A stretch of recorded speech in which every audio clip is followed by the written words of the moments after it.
BUMN, Badan Usaha Modal Nyapres. Ya seperti cita-cita saya dari kecil sih. Saya ingin jadi orang kaya kayak Gus Erick Thohir itu.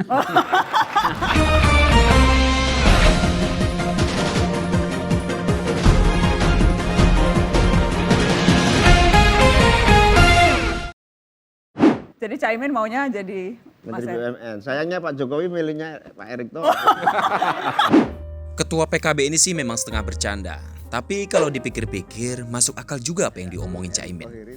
Kenapa posisi Menteri BUMN itu bisa jadi rebutan banyak orang?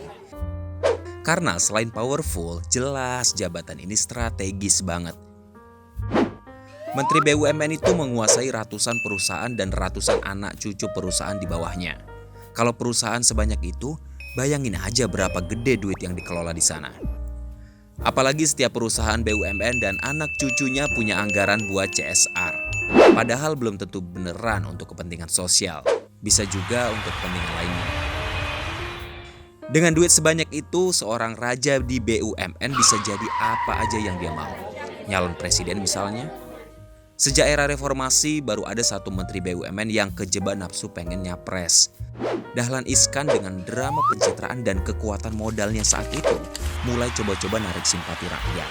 Hasilnya dia layu sebelum berkembang. Nah, sekarang muncul lagi nih model-modelan Dahlan Iskan.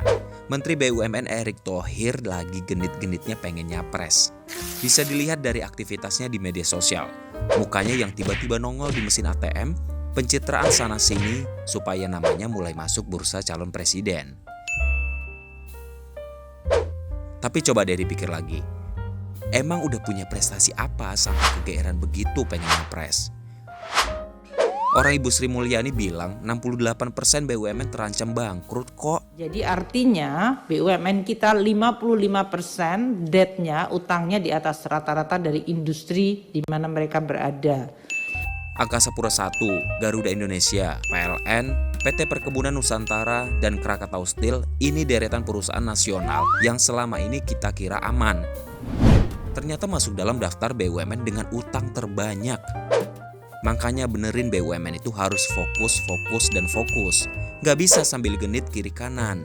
Karena dampak BUMN rugi itu bukan cuma perusahaannya yang bangkrut, tapi juga berdampak ke minimal 1 juta karyawan BUMN bisa jadi pengangguran. Kalau satu karyawan punya 3 anggota keluarga, artinya akan ada 4 juta orang yang jadi korban karena kelakuan seorang Erick Thohir. Negara udah habis-habisan membantu BUMN sampai gelontorin 142,5 triliun rupiah. Tapi hasilnya mana? Dengan raport merah kayak gitu kok masih pede ya mau nyapres? Atau jadi pede karena sekarang deket sama istana ya?